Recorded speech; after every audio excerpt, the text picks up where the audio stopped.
Hello, everybody, and welcome back to another episode of the Get Stuck on Sports TV edition right here on Thumb Coast TV. I'm Brady Beedon. He's Dennis Stuckey, and the time for prognostication was over. We had week one. Actual football that counted was played, and I think we learned a lot while some other questions were raised. We'll start in the MAC, and we'll start with Port Huron Northern.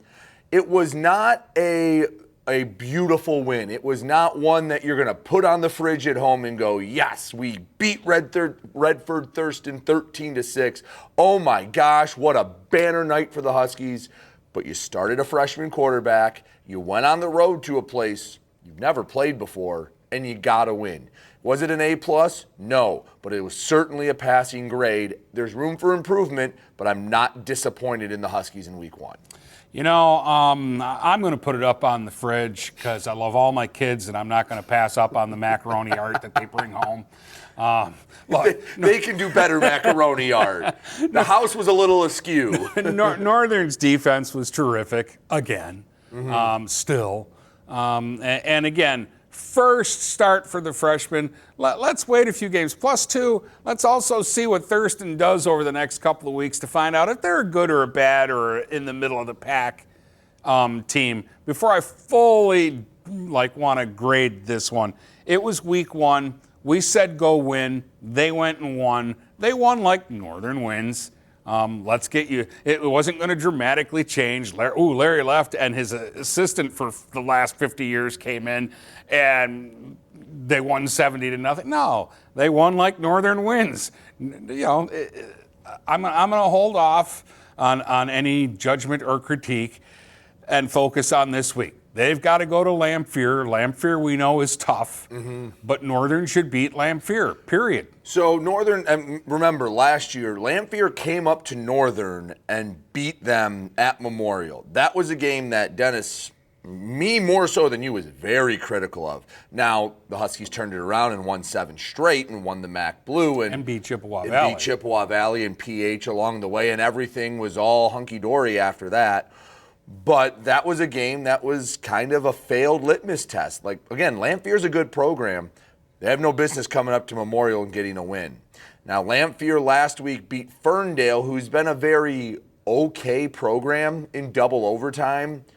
I don't know if Ferndale's improved, and I don't know if Lamphere's down, what it is. And that's why week one, while sometimes you get answers, sometimes it raises more questions. Like you said, is Redford Thurston a good team, or did Northern just have a bad week one? We probably won't know till the month of October when we have a 4 or 5 week sample size. And I also, I don't want to put too much pressure on one guy. Vinny's a freshman.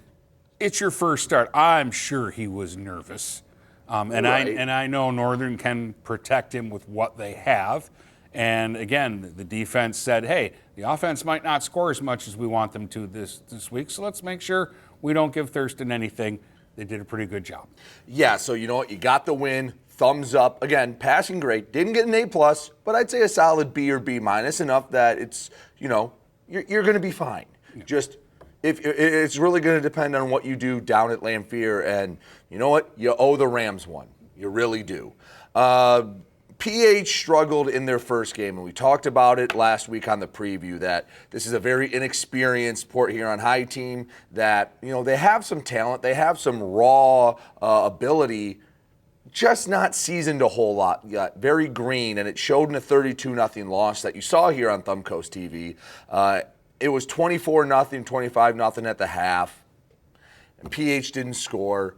This is a team that could start with a losing record through the first half of the season and then figure it out. I do think this is a learning curve for them, but a 32-0 loss is never anything to be all excited about, and there's not a lot of positives, especially offensively, to pull from it. Yeah, again, I don't want to make excuses. It's a blue team playing a red team. PH couldn't run the football against the Tars. I'll give Anchor Base some credit for that, and I'll say PH has got to work on that. We know that the line on both sides of the ball is their strongest part of their game. It's where their experience is. It's where their size and strength is. But they have to do better running the ball on offense. And on defense, we were told they had a hard time on third down. got to get off the field on 3rd and long. Well, and that was the thing that gave me a little bit of optimism is our friend Ryan Cuddy, who did the game for Thumbcoast TV, he didn't say like, oh, it was bang, touchdown, bang, touchdown. It was, they'd get to 3rd and 5 and gain a 7. They'd get to 3rd and 4, 6-yard run. And they didn't do anything horrific. Like sometimes a 32-0 game, and we'll talk about one here in a minute, that was a 3-point game that felt like it might as well have been a 30-point game. But it didn't feel like, man, they're just so overmatched. I think it was a young team playing a bigger school that just wasn't quite ready for that. Now this time next year, maybe when all these kids are back, they're ready to compete. But in the here and now, they just weren't ready. They have a tough test back at home against Warren Fitzgerald, who knocked off Warren Mott in a bit of a surprise in week 1. Again, is Fitz up? Is Mott down? We'll find out on Friday. PH has their back against the wall. Was this a fluke, or was this something that we have to be concerned about? Because I will say these numbers for PH, they've never lost to Fitz. It's a small sample size, 3-0, but they beat them last year. And they have won, 6 straight week 2 games after a loss in week 1. They haven't started 0-2 since 2018. Yeah, they almost always lose week 1, and they always win week 2. And it's usually because their toughest game on their schedule is usually week 1. Yeah. So I'll be on the call for that one. It'll be a 7 o'clock kick right here on Thumbcoast TV. Or if you can't watch, you can also listen on GetStuckOnSports.com. We'll go live with the pregame about 6:35 on Stream 2. Marysville faced Almont, and, it was a better effort than the last 2 years. 24-21, Almont got the win. It was better than the 2 shutouts when it was 30-something to nothing in 23 and 24. But it also wasn't a 3-point thriller that came down to a last-second field goal. Almont was never in danger. No, they controlled this. Marysville's probably tired of hearing the numbers from us, but it was 70 plays for Almont, 20 for the Vikings, and it was a 24-7 game with under 5 minutes to go. Just on their last 2 possessions, Marysville hit 2 long passes, and that was their offense for the game. The Vikings didn't run the ball very well in this one, but again, they also didn't have a lot of opportunity. Their defense was on the field all night long, and Almont was getting 4-5 yards a pop and doing Almont things. They had 60 rushing attempts in this game. That's a lot. That's a ton. I think the bigger thing is they had 10 passing attempts. That's a lot for Almont. They hit on 4 big pass plays. The question I had for you, a big touchdown just before the half. When you got back from this, was this more indicative of, hey, Almont's just reloading and they're solid, or Marysville struggling? If you had to pick one of those 2 avenues, which one do you think it's more indicative of? I'm going to give more credit to Almont because I still think Marysville's going to be a good football team. I think Almont was part of the reason they didn't run the ball as well, and I also think they've got a lot of new people in that backfield, and I think they're trying to figure out, who's the guy they're going to feed and who are the guys that are going to try to create the holes for them. Let's go to what maybe was the most impressive performance in week 1, where I was at East China Stadium. The fact that Richmond beat St. Clair, not a huge surprise. They had done it 2 out of the last 3 years. I was not expecting 49-19, and I sure as heck was not expecting this at one point to be in running time. I mean, Richmond was dominant in the second half. This was a 13-13 game at one point, Dennis, and then it was 49-13. Dom Benetti, new quarterback, he moved from receiver to quarterback, was about as good as you can be in your debut. He only threw it 4 times. He had 4 touchdown passes, 2 to J.J. Hollister, 1 to Coleman, 1 to Sosha at the end, and he was magnificent. Trenton Coleman is a sophomore, Dennis. That's a name we're going to be saying a lot here in the next 3 years because he is shifty. He had a 74-yard touchdown run where he put his foot in the ground to go lateral, and 2 steps later he put his foot in the ground to go vertical, and he outran everyone on that St. Clair defense. Yeah, 200 rushing, plus he caught a 50-yard touchdown pass. Yes. You mentioned Benetti, his 4 completions, 50 yards, 45 yards, 25 yards, and they were all touchdowns. Yes, it was like 170 yards through the air. They had 500 total yards of offense. And I'm sure Richmond did that against a down Algonac or Emily City team. This is a St. Clair team that's going to win more than they lose. I'm a little surprised, or I would say not surprised, I guess pleasantly surprised that they did that, because it's been a while. And, you know, the analogy I've been using since the preseason with Richmond is, you know, it's the American Idol type thing, because they have been better than the bad teams, but they haven't been able to beat a big boy. The St. Clair game was the initial audition. You know, they got the golden ticket to Hollywood. Now they get to show what they can do, and we'll see what they do against Yale, but maybe Croslex, if not Armada in week, I believe, 4, is when, all right, now everyone can sing. Let's see how your pipes sound there, because this was a wonderful first game for Richmond. Yeah, and we'll get more into it when we get into the other BWAC stuff. But this is a trap game for Richmond to me, because Yale's a big rival. Mm-hmm. They're coming off a win. They're going to come to play, and Richmond can't rest on their week 1 laurels. They've got to go out and do it again. And for St. Clair, it's a get better week. It is. They play Lincoln. St. Clair, you know, Ben Farkas did not have a great game here. And I think part of it was they got behind and they had to deviate a little bit from what they wanted to do offensively. So, you're pressing, you're taking some risks. It just didn't work out. And I will give credit, I think the Richmond defense is pretty darn good. They fly around. Busen and Towner in the linebacker position were awesome. They were the 2 leading tacklers for the Blue Devils. It was a big thumbs up for Richmond's defense. St. Clair plays Lincoln this week. They're going to win by 1,000. And then, you know what? We'll see what they do against Marine City, because for St. Clair, we said it all preseason, they have 3 spotlight games. And Richmond, Marine City, and Northern, and in the first one, they fell on their face. So they have a week to get right, and then they're going to try to win a bell that's been on the south side of the district a whole heck of a lot more than it's been in St. Clair. Final MAC game of the week. You know what? I'll say this one first so I don't forget. Waterford Our Lady of the Lakes beat New Haven 22-0. Oh, okay. Just for you. I didn't think you were going to put that one in just for you, because I don't want anything to distract me from Armada beating Marine City 21-14. I was out there on Friday night, call it the main event of week 1. And these are 2 really good football teams. Someone had to lose. Over on our podcast, we do a top 10 every week. I moved Marine City up after this loss.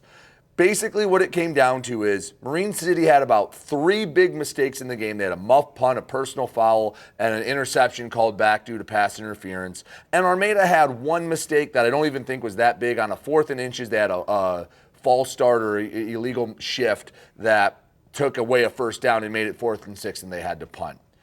Now, both sides have room to improve. Kyle Rowley was not happy with how his Armada Tigers played. I know you were talking to him getting ready for this week, but you know what? I thought it was 2 really good teams that came away from that game, and their stocks rose. It was a 7-point game. It wasn't a 1-point thriller like 2 of the last 3 years. But Marine City got stopped in the red zone as time expired. Otherwise, it would have been down to another 2-point conversion in this one. Armada just had a little more. But I'll tell you what, this Marine City defense is going to be just fine. Isn't it interesting how 2 guys this past week who win all the time won games and weren't happy with their team's performance? James They got the Loosby, same the thing other from one. James Loosby, yep. Yeah, and we can be better. But that's how you get to a championship caliber level. Some coaches will win that and go, yes, we won, awesome, and put on the blinders and just look right down and go, nope, we got the win. Yep, don't look at anything else, and don't have the room for improvement. I think Armada's going to win a lot of games, and I would feel very confident in saying, sorry, St. Clair fans, but going into the Notre Dame prep game in week 8, Marine City's going to be 6-1. There is that possibility. I know you like the way the Mariners played. I certainly expect them. They're going to win this week. If they lose to Madison, something went wrong. Yes. So the bus got flat and they just picked up people off the street to play the game. They had an illegal player and they didn't know it. So that does it for all the MAC teams. Don't go anywhere on the other side. Big wins for Algonac, Emily City, and Yale. Hasn't been a week where they've had 3 of those wins in the same week. A crazy one in Croswell. Talk about all that and more when we come back here on the Get Stuck on Sports TV edition right here on Thumbcoast TV. Bring your family and friends to the Boat the Blue Antique and Classic Boat Show, September 5th and 6th at the James C. Atchison Marina in Port Huron. Enjoy free rides on classic boats like Chris Crafts and Garwood, see stunning vintage and modern racers, and vote for your favorite in the People's Choice Awards. There's even a special boat just for kids. There's fun for all ages, an art contest, live artists, unique vendors, great food, and awesome kids' activities like boat painting, face painting, and balloon twisting. Don't miss the America's Best Frisbee Dogs performing amazing tricks with audience participation. It's a full weekend of boats, fun, and family memories. Learn more at boattheblue.org. Welcome back to the Get Stuck on Sports TV edition. Brady Beedon, Dennis Stuckey talking Week 1 Blue Water area Thumb Coast football. Let's go up to Croswell. This was a game that, Dennis, I was very vocal about how interesting this was and how much I put on it. Swan Valley beats Croslex 55-35. It's the most points the Pioneers had given up in, I think, 7 years. I think it was 2018 or 2017 the last time they'd given up 55. I was very happy our friend Joe Cook was up there to report on the game and see it, because otherwise we'd have been going, what in the heck happened? So we'll start off with one. Swan Valley's got some talent. They have a receiver who had three touchdowns and 2 picks. He's a Grand Valley commit, which nowadays, if you're a Grand Valley or Ferris commit, it feels like you're basically a D1 level kid. So he went off. They had 2 kick returns for touchdowns. I think he had 1 of them.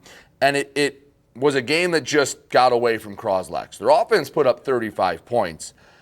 But since we've been doing this, Dennis, if a Croslex defense gives up 30, we kind of balk at it. You're going, that's a really good offense they must have faced. 55 is outer space numbers for Croslex. So with 1 week, that's all the sample we have. Is this just a game that got away from it? Because you've seen it in football, you've seen it in hockey games where the puck just finds the net and you go, how the heck did we just have an 8-6 game? Sometimes you see it in football. What do you make of this first game? It's tough for me because the news we got was, again, Croslex was in that position where they had chances to get off the field and they didn't get the stop defensively. And on offense, they struggled to run the ball, and I'm just not used to hearing that. Like, if there's one thing Croswell will do well, it's always pound the rock, and that's why they don't give up 55 points in games, is because usually they possess the teams ball. Don't get 8 possessions. But when you've got get behind and you've got to throw the ball a lot, and I understand that Johnston to Slanik, they had a big game. Shane I think they Slanik had three Shane TDs. Slanik had over 200 yards. Yeah.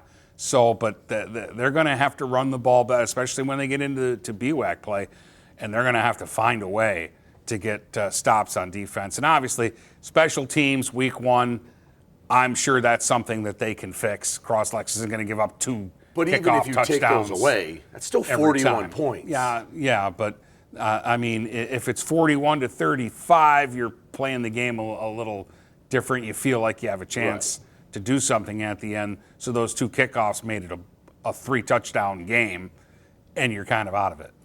Let's go to the other bad result from week 1.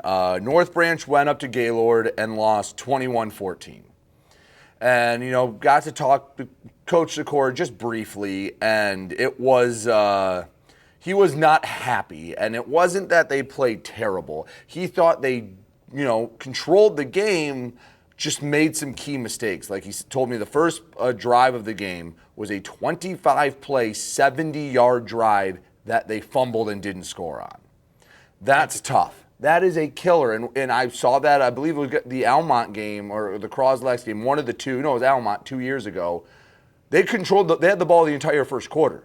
North Branch is very capable of going on those drives. And, Gaylord's a program that 2 years ago they were 11-0 at one point. Last year they were 3-6. I'm guessing they're in the middle. they're a bigger school. I believe they're a D3 school. So I'm going to give them a little credit and say they're a decent team.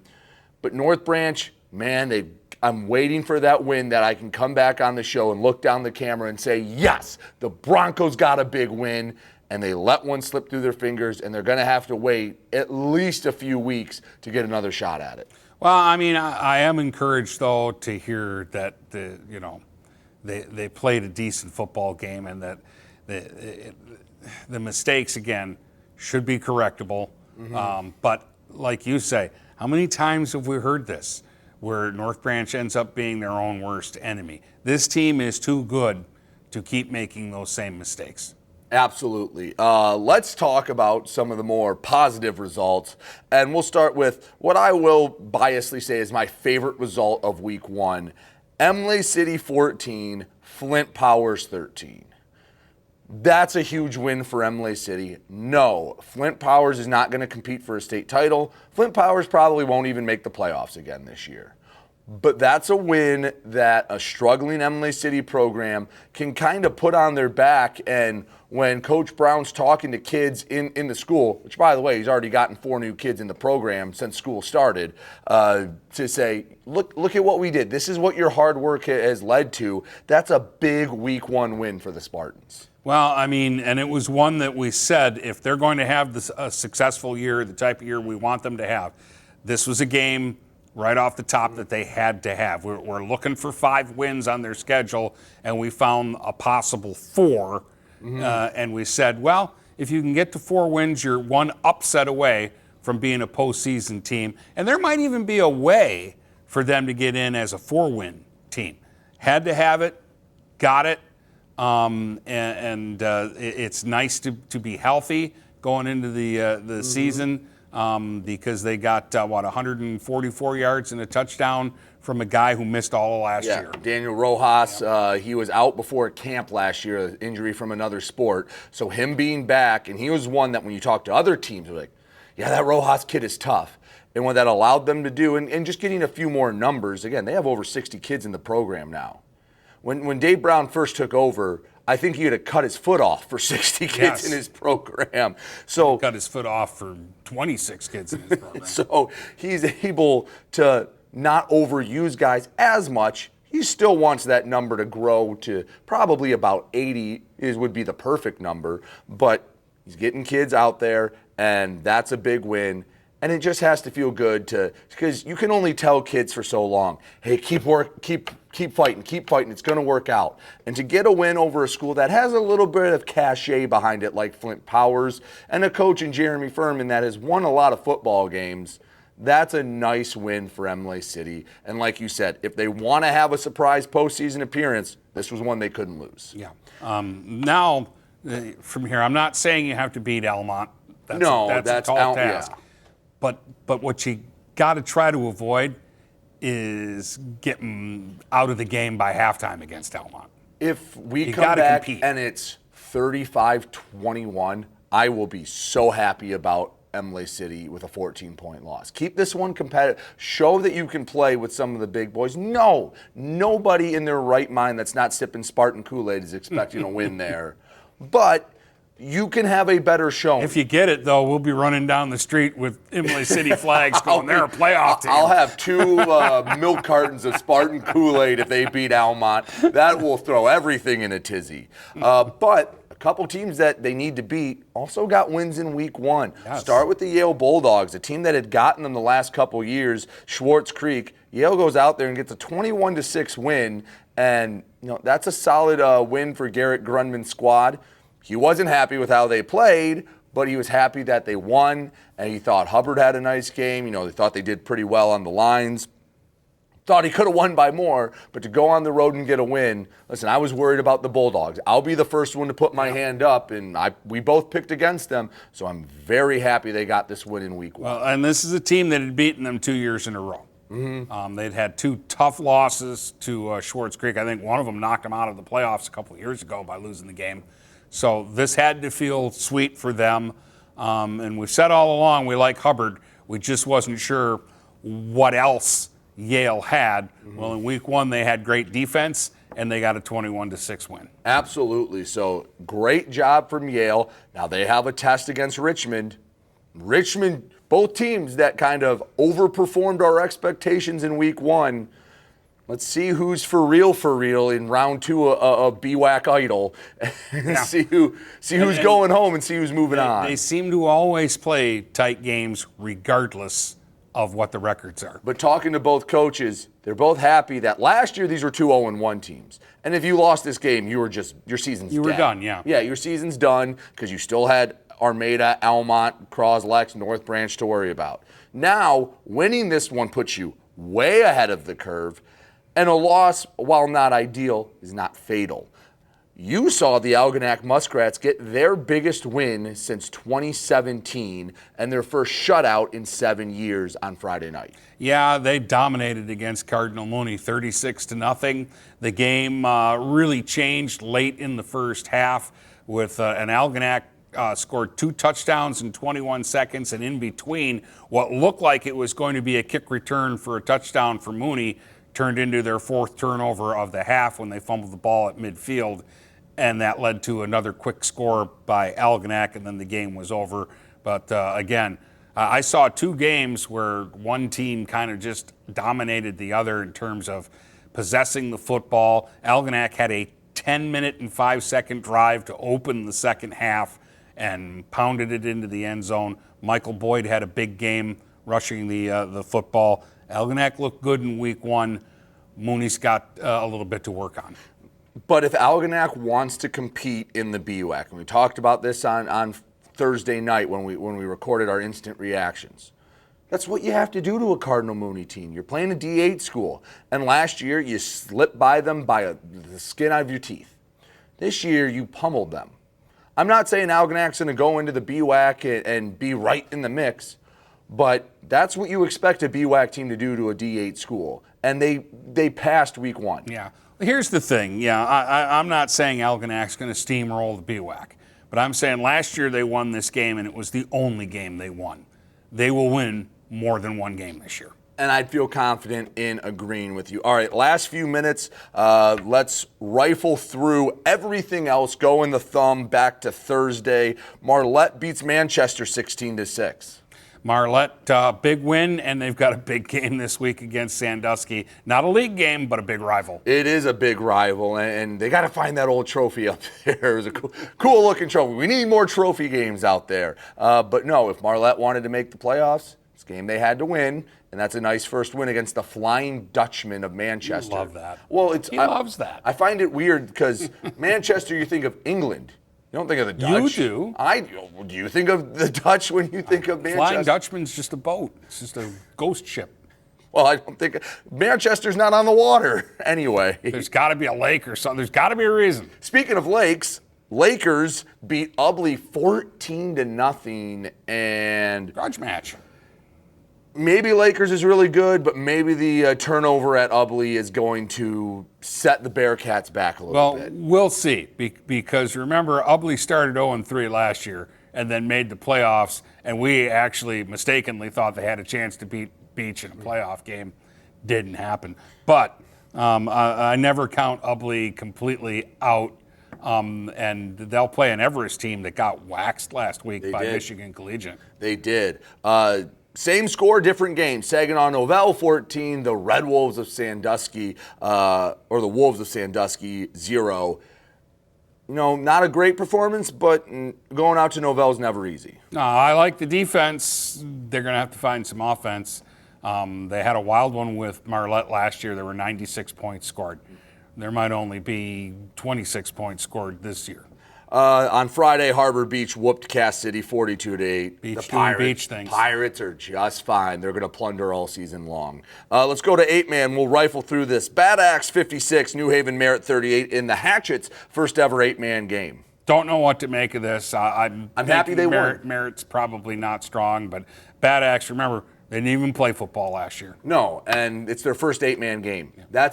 it's different. It's not a one-to-one transition. So you put up 56 points, you get a passing grade from me.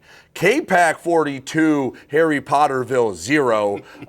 You know what? Potterville's not a good program. And K-Pack, if they were in a different league, I feel like their record would look a lot better. They're just not Deckerville, Kingston, or Brown City. But that's a nice statement to start off. I think K-Pack can be good. They're just not state title good. It's weird when you open a season and your goal is to be the fourth best team in your league. But maybe if you're the fourth best team in that league, you could be a top 15 team in the state. Yeah.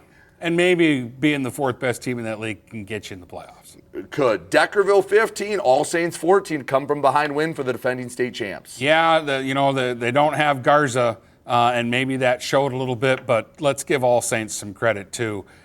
They played Deckerville in the playoffs last year and gave them a decent game, gave them a better game than a lot of teams did. A thriller between Dryden and North Huron, 40-38. The Cardinals top the Warriors. Yeah, Dryden is in the same boat with K-Pack.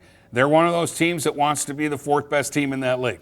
Pack with a win over Mayville. Anytime the blue beats the red, I believe, red's bigger now, or the old Stars and Stripes, it gets attention. Pack has expectations, and they got the win this year. This is a nice win for them. Mayville is a team that, again, they're not good enough to beat the big boys, but they never lose to teams in the lower league, and this year they did. Memphis tested themselves and fell flat 66-22 to Adrian Lenawee Christian. Lenawee Christian, pretty good football program. Caseville beat CPS 52-6.